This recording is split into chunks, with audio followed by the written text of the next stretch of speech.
ਜਿਹੜੀ ਵਿਰੋਧਤਾ ਹੈ ਉਹਨੂੰ ਇੱਕ ਚੇਨ ਬਣਾਉਣਾ, ਉਸ ਨੂੰ ਮੀਡੀਆ ਦੇ ਵਿੱਚ ਹਾਈਲਾਈਟ ਕਰਕੇ ਇੰਟਰਨੈਸ਼ਨਲਾਈਜ਼ ਕਰਨਾ ਜਾਂ ਉਹਨਾਂ ਨੂੰ ਕਿਤੇ ਨਾ ਕਿਤੇ ਕੋਆਰਡੀਨੇਟ ਕਰਨਾ ਕਿ ਹਰ ਐਸੇ ਲੈਵਲ ਦੇ ਉੱਤੇ ਜਿੱਥੋਂ ਕਿ ਪਾਕਿਸਤਾਨ ਦੀ ਬਦਨਾਮੀ ਹੋਏ ਜਾਂ ਉਹਨਾਂ ਲੋਕਾਂ ਦੇ ਵਿੱਚ ਹੋਰ ਵੀ ਡਿਸਕੰਟੈਂਟ ਹੋਏ। ਇਸ ਨੂੰ ਇੰਡੀਅਨ ਏਜੰਸੀਜ਼ ਜਿਹੜੀਆਂ ਨੇ ਉਹ ਬੜੀ ਕਾਮਯਾਬੀ ਦੇ ਨਾਲ ਕਰ ਰਹੀਆਂ ਨੇ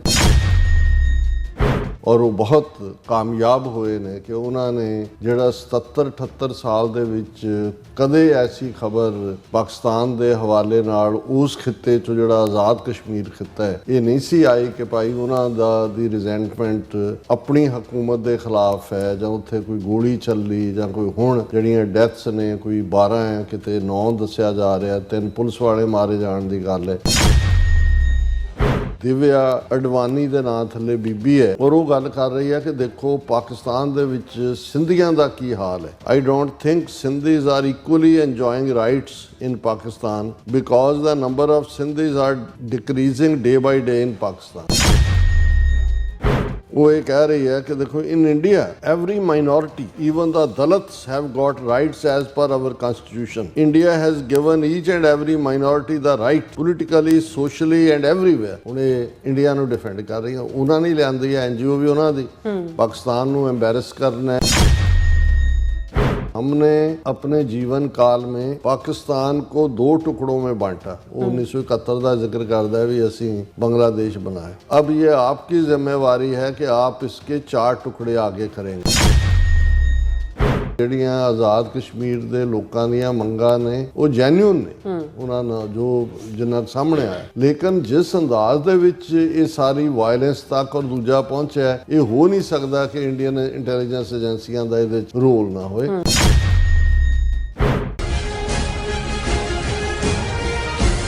ਦਰਸ਼ਕੋ, ਬ੍ਰੇਕ ਤੋਂ ਬਾਅਦ ਤੁਹਾਡਾ ਸਭ ਦਾ ਭਰਪੂਰ ਸਵਾਗਤ ਹੈ। ਸੋ ਵੀ ਇਸ ਗੱਲਬਾਤ ਕਰਨ ਜਾ ਰਹੇ ਹਾਂ ਕਿ ਜਨੇਵਾ ਵਿੱਚ ਚੱਲ ਰਹੀ ਹਿਊਮਨ ਰਾਈਟ ਕਾਉਂਸਲ ਦੇ 40ਵੇਂ ਸੈਸ਼ਨ ਵਿੱਚ ਪਾਕਿਸਤਾਨ ਦੇ ਸੂਬਾ ਸਿੰਧ, ਬਲੋਚਿਸਤਾਨ ਆਦਿ ਦੇ ਗੈਰ ਸਰਕਾਰੀ ਨੁਮਾਇੰਦਿਆਂ ਨੇ ਪਾਕਿਸਤਾਨ ਦੇ ਖਿਲਾਫ ਮਨੁੱਖੀ ਹੱਕਾਂ ਦੇ ਘਾਣ ਦਾ ਦੋਸ਼ ਲਾਇਆ ਔਰ ਇਉਂ ਜਾਪਦਾ ਹੈ ਕਿ ਭਾਰਤ ਸਰਕਾਰ ਦੀ ਇਹਨਾਂ ਨੂੰ ਪੁਸ਼ਤ ਪਨਾਈ ਹੈ ਔਰ ਭਾਰਤੀ ਨੁਮਾਇੰਦੇ ਨੇ ਵੀ ਪਾਕਿਸਤਾਨ ਤੇ ਸਿੱਧੇ ਤੇ ਤਿੱਖੇ ਹਮਲੇ ਦੇ ਬੋਲ ਬੋਲੇ ਨੇ। ਸੋ ਇਸ ਬਾਰੇ ਆਪਾਂ ਗੱਲਬਾਤ ਕਰਨ ਜਾ ਰਹੇ ਹਾਂ। ਸੋ ਅਸੀਂ ਚਾਹਾਂਗੇ ਕਿ ਤੁਸੀਂ ਇਸੇ ਤਰ੍ਹਾਂ ਬੜੇ ਰਹਿਣਾ, ਦੇਖਣ ਸੁਣਨ ਲਈ, ਲਿਖਣ ਲਈ ਤੁਹਾਡਾ ਸਭ ਦਾ ਬਹੁਤ ਬਹੁਤ ਧੰਨਵਾਦ ਜੀ। ਡਾਕਟਰ ਸਾਹਿਬ ਕੀ ਕਹਿਣਾ ਚਾਹੋਗੇ?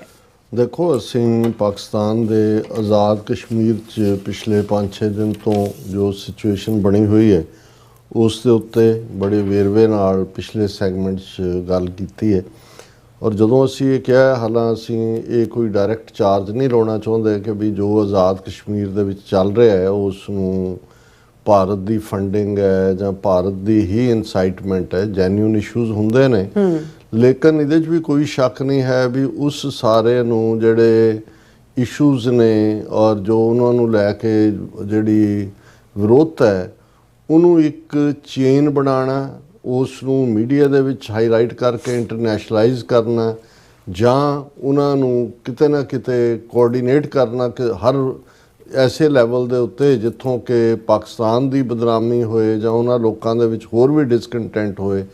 ਇਸ ਨੂੰ ਇੰਡੀਅਨ ਏਜੰਸੀਜ਼ ਜਿਹੜੀਆਂ ਨੇ ਉਹ ਬੜੀ ਕਾਮਯਾਬੀ ਦੇ ਨਾਲ ਕਰ ਰਹੀਆਂ ਨੇ ਔਰ ਉਹ ਬਹੁਤ ਕਾਮਯਾਬ ਹੋਏ ਨੇ ਕਿ ਉਹਨਾਂ ਨੇ ਜਿਹੜਾ 77-78 ਸਾਲ ਦੇ ਵਿੱਚ ਕਦੇ ਐਸੀ ਖਬਰ ਪਾਕਿਸਤਾਨ ਦੇ ਹਵਾਲੇ ਨਾਲ ਉਸ ਖਿੱਤੇ 'ਚੋਂ ਜਿਹੜਾ ਆਜ਼ਾਦ ਕਸ਼ਮੀਰ ਖਿੱਤਾ ਹੈ ਇਹ ਨਹੀਂ ਸੀ ਆਈ ਕਿ ਭਾਈ ਉਹਨਾਂ ਦੀ ਰਿਜ਼ੈਂਟਮੈਂਟ ਆਪਣੀ ਹਕੂਮਤ ਦੇ ਖਿਲਾਫ ਹੈ ਜਾਂ ਉੱਥੇ ਕੋਈ ਗੋਲੀ ਚੱਲੀ ਜਾਂ ਕੋਈ ਹੁਣ ਜਿਹੜੀਆਂ ਡੈਥਸ ਨੇ ਕੋਈ 12 ਹੈ ਕਿਤੇ 9 ਦੱਸਿਆ ਜਾ ਰਿਹਾ, 3 ਪੁਲਿਸ ਵਾਲੇ ਮਾਰੇ ਜਾਣ ਦੀ ਗੱਲ ਹੈ ਔਰ 5ਵਾਂ ਦਿਨ ਬੀਤੇ ਜਾਣ ਦੇ ਬਾਵਜੂਦ ਜਿਹੜਾ ਹੁਣ ਮਾਰਚ ਟੂ ਮੁਜ਼ੱਫਰਾਬਾਦ ਸੀ, ਹਜ਼ਾਰਾਂ ਲੋਕ ਉੱਥੇ ਪਹੁੰਚੇ ਔਰ ਉਹਨਾਂ ਦੇ ਬਾਕੀ ਟਾਊਨਸ਼ਿਪਸ ਦੇ ਵਿੱਚ ਉਹ ਰਾਵਲਾਕੋਟ ਹੋਏ, ਉਹ ਬਾਗ ਹੋਏ, ਉਹ ਜ਼ਾਹਰ ਹੈ ਕਿ ਮੀਰਪੁਰ ਹੋਏ, ਬਹੁਤ ਵੱਡੇ ਵੱਡੇ ਪ੍ਰੋਟੈਸਟ ਔਰ ਜਿਹੜੀਆਂ ਨੇ ਟੋਟਲ ਸ਼ਟ ਡਾਊਨ ਜਿਸ ਨੂੰ ਕਹਿੰਦੇ ਨੇ ਉਸ ਕਿਸਮ ਦਾ ਪਾਰਟ ਚੱਲ ਰਿਹਾ।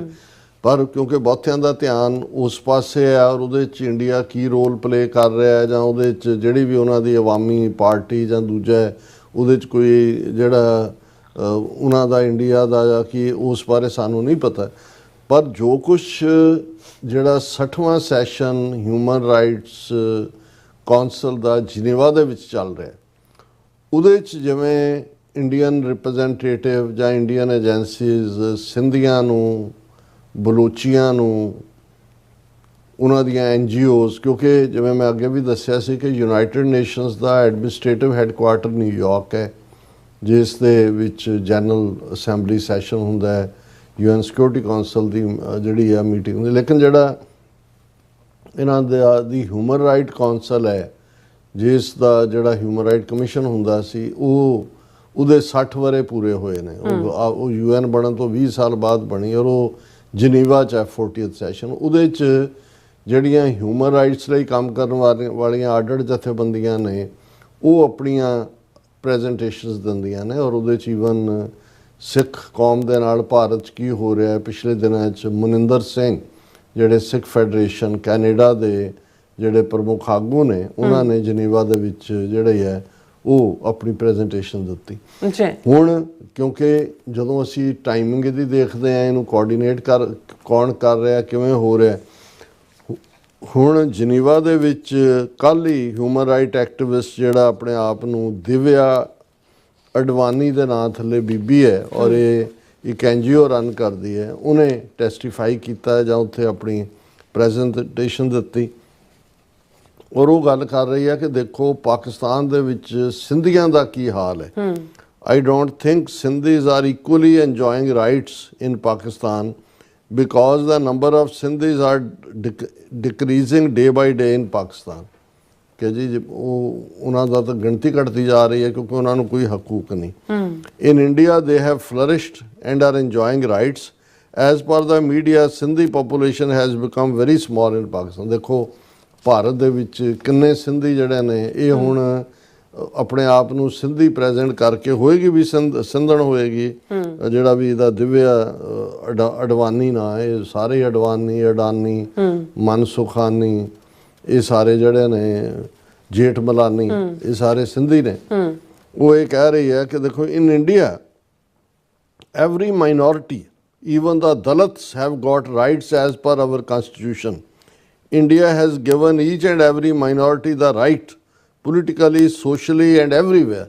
ਹੁਣ ਇਹ ਇੰਡੀਆ ਨੂੰ ਡਿਫੈਂਡ ਕਰ ਰਹੀ ਹੈ, ਉਹਨਾਂ ਨੇ ਲਿਆਂਦੀ ਹੈ, NGO ਵੀ ਉਹਨਾਂ ਦੀ। ਪਾਕਿਸਤਾਨ ਨੂੰ ਐਮਬੈਰਸ ਕਰਨਾ ਹੈ, ਉਹਨੂੰ ਡਿਮੋਨਾਈਜ਼ ਕਰਨਾ ਹੈ। ਬਹੁਤ ਵਕਤ ਪਹਿਲਾਂ, ਕੁਛ ਦਹਾਕੇ ਪਹਿਲਾਂ, ਭਾਰਤ ਨੇ ਇੱਕ ਪੂਰੀ ਮੂਵਮੈਂਟ ਸਿੰਧ ਦੇ ਵਿੱਚ ਸਪਾਂਸਰ ਕੀਤੀ ਸੀ, ਜਿਹਨੂੰ GA ਸਿੰਧ ਮੂਵਮੈਂਟ ਕਹਿੰਦੇ ਸੀ।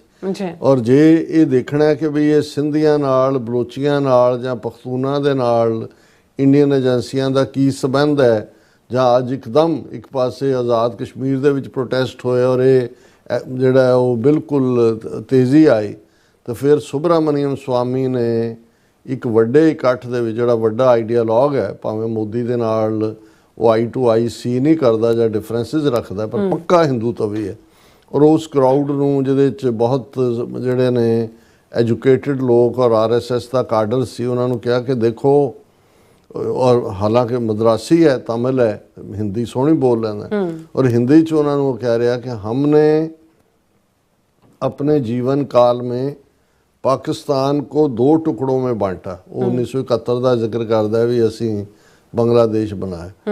अब ये आपकी जिम्मेवारी है कि आप इसके 4 टुकड़े आगे करेंगे कि भाई सिंध, बलूचिस्तान और ਜਿਹੜਾ ਉਹ ਪਖਤੂਨਿਸਤਾਨ ਔਰ ਜ਼ਾਹਰ ਹੈ ਪੰਜਾਬ ਰਹਿ ਜਾਂਦਾ, ਬਾਕੀ ਫਿਰ ਬਚਦਾ ਕੀ ਹੈ। ਹੁਣ ਇਹ ਜਿਹੜੀਆਂ ਇੰਡੀਅਨ ਏਜੰਸੀਆਂ ਨੇ, ਇਹ ਇਸ ਏਜੰਡੇ ਤੇ ਹੀ ਫਰਲੋਂਗ ਕੰਮ ਕਰ ਰਹੀਆਂ, ਪਰ ਹੁਣ ਉਹਨਾਂ ਦਾ ਕਿਸ ਲੈਵਲ ਦੇ ਉੱਤੇ ਉਹਨਾਂ ਦੀ ਇਹ ਲਾਈਨ ਹੈ।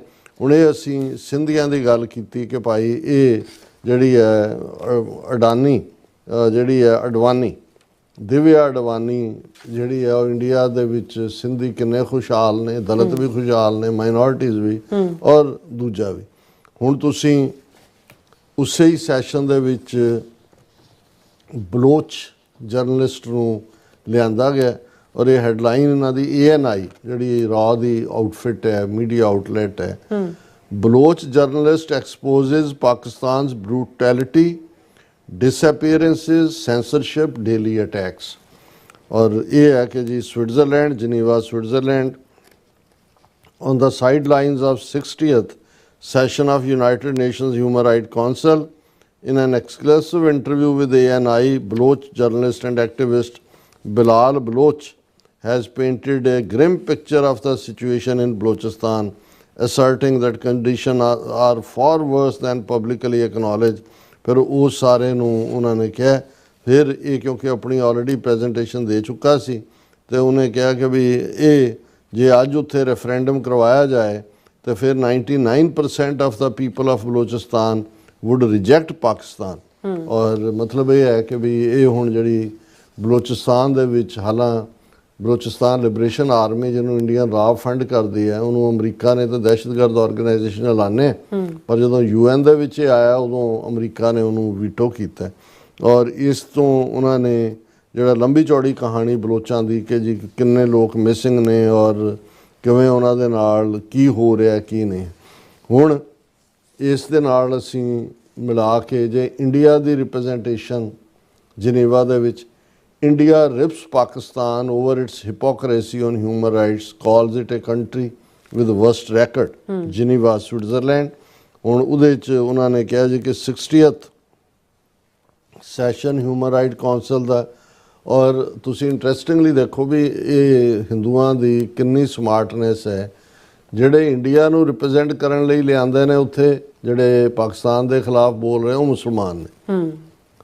Representing India diplomat Mohammad Hussain वो कह रहे said it was deeply ironic that a country with one of the worst human rights records was attempting to lecture others। ਹੁਣ ਇੱਕ ਜਦੋਂ ਇੰਡੀਅਨ ਮੁਸਲਮਾਨ ਖਲੋ ਕੇ ਇੰਡੀਆ ਨੂੰ ਡਿਫੈਂਡ ਕਰ ਰਿਹਾ ਹੈ, ਜਿਵੇਂ ਹਿਊਮਨ ਰਾਈਟ ਕਾਉਂਸਲ 1994 ਚ ਮਨਮੋਹਨ ਸਿੰਘ ਨੂੰ ਭੇਜਿਆ ਸੀ, ਉਹ ਕਹਿ ਰਹੇ ਸੀ ਉਦੋਂ ਸਿੱਖਾਂ ਦੀਆਂ ਕਿਲਿੰਗਸ ਹੋ ਰਹੀਆਂ ਸੀ ਪੰਜਾਬ 'ਚ, ਵੀ ਜਿਹੜਾ ਸਲਾਟਰ ਹਾਊਸ ਬਣਾਇਆ ਹੋਇਆ ਸੀ ਸਿੱਖ ਯੂਥ ਦਾ, ਉਹ ਕਹਿੰਦਾ ਮੈਂ ਸਿੱਖ ਹਾਂ, ਕਿਸੇ ਨਾਲ ਕੀ ਧੱਕਾ ਹੋ ਰਿਹਾ। ਫਾਰੂਕ ਅਬਦੁੱਲਾ ਨੂੰ ਭੇਜੋ, ਉਹਨੇ ਕਿਹਾ ਜੀ ਮੈਂ ਮੁਸਲਮਾਨ ਹਾਂ, ਬਿਲਕੁਲ ਬਹੁਤ ਵਧੀਆ ਨੇ ਉੱਥੇ ਰਹਿੰਦੇ। ਦਲਿਤਾਂ ਦਾ ਇਸ਼ੂ ਉੱਥੇ ਹਾਈਲਾਈਟ ਹੋ ਰਿਹਾ ਸੀ ਤੇ ਮੀਰਾ ਕੁਮਾਰ ਜਗਜੀਵਨ ਰਾਮ ਦੀ ਡਾਟਰ ਉਹ ਦਲਿਤਾਂ ਨੂੰ ਰਿਪਰੈਜ਼ੈਂਟ ਕਰ ਰਹੀ ਸੀ। ਸੋ ਇਹ ਉਹਨਾਂ ਦਾ ਅੰਦਾਜ਼ ਹੈ ਕਿ ਭਾਈ ਹੁਣ ਮੁਹੰਮਦ ਹੁਸੈਨ ਇਹ ਕਹਿ ਰਿਹਾ, ਔਰ ਨਾਲ ਦੀ ਨਾਲ ਕੋਈ ਜਿਹੜਾ ਇਸ ਦਾ ਹਾਲਾਂਕਿ ਪਾਕਿਸਤਾਨ ਦੇ ਜਿਹੜੇ ਐਨਵਾਏ ਨੇ ਉੱਥੇ ਅਬਾਸ ਸਰਵਰ, ਉਹਨਾਂ ਨੇ ਜਵਾਬ ਦਿੱਤਾ, ਪਰ ਇਸ ਗੱਲ ਦੇ ਉੱਤੇ ਜਿਹੜਾ ਉੱਥੇ ਫਿਰ ਜਿਹੜਾ ਇਸ਼ੂ ਲਿਆਂਦਾ ਗਿਆ ਕਿਉਂਕਿ ਹੁਣ ਜੋ ਚੱਲ ਰਿਹਾ ਹੈ ਆਜ਼ਾਦ ਕਸ਼ਮੀਰ ਦੇ ਵਿੱਚ, ਉਸ ਨੂੰ ਹਾਈਲਾਈਟ ਕਰਦਿਆਂ ਉਹਨਾਂ ਨੇ united Kashmir peoples national party ਦੇ ਕਿਸੇ ਨਾਸਰ ਅਜ਼ੀਜ਼ ਖਾਨ ਨੂੰ ਲਿਆਂਦਾ। ਉਹਨੇ ਉੱਥੇ ਕਿਹਾ ਕਿ ਵੀ ਪਾਕਿਸਤਾਨ ਆਕੂਪਾਈਡ ਜੰਮੂ ਐਂਡ ਕਸ਼ਮੀਰ ਦੇ ਵਿੱਚ ਬਹੁਤ ਜ਼ੁਲਮ ਹੋ ਰਹੇ ਨੇ। ਉਹਨੇ ਕਿਹਾ ਉੱਥੇ ਪ੍ਰੋਟੈਸਟ ਚੱਲ ਰਹੇ ਨੇ, including a complete shutdown, wheel jam strike ਹੈ, ਔਰ more than 3 million Kashmiris are under siege. 3 million ਉਹ ਘੇਰਾਬੰਦੀ 'ਚ ਨੇ ਔਰ 2 ਮਿਲੀਅਨ ਜਿਹੜੇ ਬਾਹਰ ਨੇ ਕਸ਼ਮੀਰੀ, ਉਹ ਕੱਟ ਆਫ ਨੇ। ਟੋਟਲ ਕੀ ਹੋ ਰਿਹਾ ਹੁਣ ਇਹ ਗਰਾਊਂਡ 'ਤੇ ਆਜ਼ਾਦ ਕਸ਼ਮੀਰ 'ਚ ਕੀ ਚੱਲ ਰਿਹਾ ਹੈ, ਜਨੀਵਾ 'ਚੋਂ ਕਿਹਨੂੰ ਰਿਪਰੈਜ਼ੈਂਟ ਕਰਵਾਇਆ ਜਾ ਰਿਹਾ ਹੈ। ਔਰ ਗੱਲ ਇਕੱਲੀ ਇਹ ਨਹੀਂ ਹੈ ਪਾਕਿਸਤਾਨ ਨੂੰ ਘੇਰਨ ਦੇ ਲਈ, ਹੁਣ ਉਹ ਤਾਲਿਬਾਨ ਜਿਨ੍ਹਾਂ ਦੇ ਡਰ ਤੋਂ ਇਹ ਕਾਬਲ ਦਾ ਆਪਣਾ ਦਫ਼ਤਰ ਛੱਡ ਕੇ ਦੌੜੇ ਸੀ, ਅਜੇ ਵੀ ਉਹਨਾਂ ਨੂੰ ਫਾਰਮਲੀ ਰੈਕਗਨਾਈਜ਼ ਤਾਲਿਬਾਨ ਗਵਰਨਮੈਂਟ ਨੂੰ ਨਹੀਂ ਕੀਤਾ। ਉਹ ਤਾਂ ਇੱਕ ਅੱਧੀ ਗਵਰਨਮੈਂਟ ਨੇ ਕੀਤਾ, ਸ਼ਾਇਦ ਰਸ਼ੀਆ ਨੇ ਕੀਤਾ ਜਾਂ ਕਿਹਨੇ ਕੀਤਾ। Taliban foreign minister Muttaqi to visit India next week. Indian officials indicated that temporary exemption that was issued by UN Security Council Sanctions Committee on September 30th finally firmed up the plans for Mutaki's India visit. ਹੁਣ ਉਹ ਤਾਲਿਬਾਨ ਦਾ ਜਿਹਦੇ ਤੇ ਦਹਿਸ਼ਤਗਰਦ ਐਲਾਨੇ ਜਾਣ ਕਰਕੇ international ਕਿਸੇ ਨਿਕਲ ਨਹੀਂ ਸਕਦਾ ਮੁਲਕ, ਇੰਡੀਆ ਜਾਣ ਲਈ ਐਗਜ਼ੈਂਪਸ਼ਨ। ਹੁਣ ਇਸ ਸਟੇਜ ਦੇ ਉੱਤੇ ਜਦੋਂ ਕਸ਼ਮੀਰ 'ਚ ਜੋ ਇਹ ਚੱਲ ਰਿਹਾ ਹੈ, ਜਨੀਵਾ 'ਚ ਸੈਸ਼ਨ ਚੱਲ ਰਿਹਾ ਹੈ, ਤਾਲਿਬਾਨ ਜਿਨ੍ਹਾਂ ਨੇ ਉੱਥੇ ਔਰਤਾਂ ਦੇ ਹੱਕ ਮਾਰੇ ਹੋਏ ਨੇ, ਪਿੱਛੇ ਇੰਟਰਨੈਟ ਵੀ ਬੰਦ ਕਰਤਾ ਸੀ, ਹੁਣ ਖੋਲ੍ਹ ਦਿੱਤਾ। ਦੂਜਾ ਉਹ ਉੱਥੇ ਦਿੱਲੀ ਕੀ ਕਰਨ ਆ ਰਿਹਾ, ਔਰ ਉਹੀ ਅਫਗਾਨ ਜਦੋਂ ਇੱਧਰ ਹੋਣਗੇ ਤਾਂ ਉਹਨਾਂ ਨੂੰ ਜਿਹੜਾ ਅਬਦਾਲੀ ਔਰ ਗਜ਼ਨੀ ਔਰ ਮੁਹੰਮਦ ਗੌਰੀ ਉਹਨਾਂ ਦਾ ਨਾਂ ਲੈ ਲੈ ਕੇ ਭਾਰਤ ਦੇ 20 ਕਰੋੜ ਮੁਸਲਮਾਨਾਂ ਨੂੰ ਕੁੱਟਦੇ ਨੇ ਵੀ ਤੁਸੀਂ ਜਿਹੜੀ ਆ ਉਹ ਮੁਹੰਮਦ ਗੌਰੀ ਦੀ ਔਲਾਦ ਹੋ ਔਰ ਮਹਿਮੂਦ ਗਜ਼ਨਵੀ ਦੀ ਔਲਾਦ ਹੋ। ਤੇ ਇਹ ਜਿਹੜੀ ਮਹਿਮੂਦ ਗਜ਼ਨਵੀ ਦੀ ਔਲਾਦ ਨੂੰ ਉੱਥੋਂ ਕਾਬਲ ਤੋਂ ਸੱਦ ਰਹੇ ਨੇ ਕਿਉਂਕਿ ਪਾਕਿਸਤਾਨ ਦੇ ਖਿਲਾਫ ਇਹ ਤਾਲਿਬਾਨ ਦੇ ਨਾਲ ਇਹਨਾਂ ਨੂੰ ਪੈਸੇ ਪੂਸੇ ਦੇ ਦਿੰਦੇ ਨੇ ਇਹਨਾਂ ਨੇ ਉੱਥੇ ਉਹ ਤਹਿਰੀਕੇ ਤਾਲਿਬਾਨ ਬਿਠਾਏ ਹੋਏ ਨੇ, ਉਹਨਾਂ ਤੋਂ ਵਾਇਲੈਂਸ ਕਰਵਾਉਂਦੇ ਨੇ। ਸੋ ਕੁੱਲ ਮਿਲਾ ਕੇ ਜਿਹੜਾ ਭਾਰਤ ਦਾ ਰੋਲ ਹੈ, ਜੇ ਤੁਸੀਂ ਇਸ ਸਾਰੇ ਨੂੰ ਓਵਰਆਲ ਦੇਖੋ ਇੱਕ ਪੈਟਰਨ ਹੈ, ਤੇ ਫਿਰ ਇਹ ਸਮਝ ਆ ਸਕਦੀ ਹੈ ਕਿ ਭਾਈ ਈਵਨ ਜਿਵੇਂ ਮੈਂ ਪਹਿਲੇ ਸੈਗਮੈਂਟ 'ਚ ਵੀ ਕਿਹਾ ਵੀ ਜਿਹੜੀਆਂ ਆਜ਼ਾਦ ਕਸ਼ਮੀਰ ਦੇ ਲੋਕਾਂ ਦੀਆਂ ਮੰਗਾਂ ਨੇ ਉਹ ਜੈਨੂਇਨ ਨੇ, ਉਹਨਾਂ ਨਾਲ ਜੋ ਜਿੰਨਾ ਕੁ ਸਾਹਮਣੇ ਆਇਆ, ਲੇਕਿਨ ਜਿਸ ਅੰਦਾਜ਼ ਦੇ ਵਿੱਚ ਇਹ ਸਾਰੀ ਵਾਇਲੈਂਸ ਤੱਕ ਔਰ ਦੂਜਾ ਪਹੁੰਚਿਆ, ਇਹ ਹੋ ਨਹੀਂ ਸਕਦਾ ਕਿ ਇੰਡੀਅਨ ਇੰਟੈਲੀਜੈਂਸ ਏਜੰਸੀਆਂ ਦਾ ਇਹਦੇ 'ਚ ਰੋਲ ਨਾ ਹੋਏ। ਜਦੋਂ ਤੁਸੀਂ ਫਿਰ ਬਲੋਚ, ਸਿੰਧ ਔਰ ਤਾਲਿਬਾਨ ਜਿਹੜੇ ਨੇ ਇਹਨਾਂ ਨੂੰ ਦੇਖਦੇ ਹੋ, ਸੋ ਦੁਸ਼ਮਣ ਬਾਤ ਕਰੇ ਅਨਹੋਣੀ। ਉਹ ਜਿਵੇਂ ਸੁਬਰਾਮਨਿਅਮ ਸਵਾਮੀ ਨੇ ਕਿਹਾ ਵੀ ਤੁਸੀਂ 4 ਟੁਕੜੇ ਕਰਨੇ ਨੇ, they are working seriously on that. ਲੇਕਿਨ ਇਹ ਹੁਣ ਪਾਕਿਸਤਾਨ ਦੇ ਅੰਦਰੂਨੀ opinion maker, law maker, decision maker ਜਾਂ ਐਸਟੈਬਲਿਸ਼ਮੈਂਟ, ਉਹਨਾਂ ਨੇ ਦੇਖਣਾ ਵੀ ਇਹਨਾਂ ਸਾਰੇ ਜਿਹੜੇ ਭਾਰਤ ਦੇ ਹਥਿਆਰ ਨੇ ਉਹਨਾਂ ਨੂੰ ਕਿਵੇਂ ਨਾਕਾਮ ਕਰਨਾ। ਜੀ ਰਾਜ ਸਾਹਿਬ, ਤੁਹਾਡਾ ਬਹੁਤ ਬਹੁਤ ਧੰਨਵਾਦ। ਸੋ ਥਾਲੇ ਬ੍ਰੇਕ ਫਿਊਅਰਸ, ਸੋ ਤੁਸੀਂ ਇਸ ਤਰ੍ਹਾਂ ਬਣੇ ਰਹਿਣਾ, ਮਿਲਦੇ ਹਾਂ ਆਫਟਰ ਦਿਸ ਸ਼ਾਰਟ ਬ੍ਰੇਕ।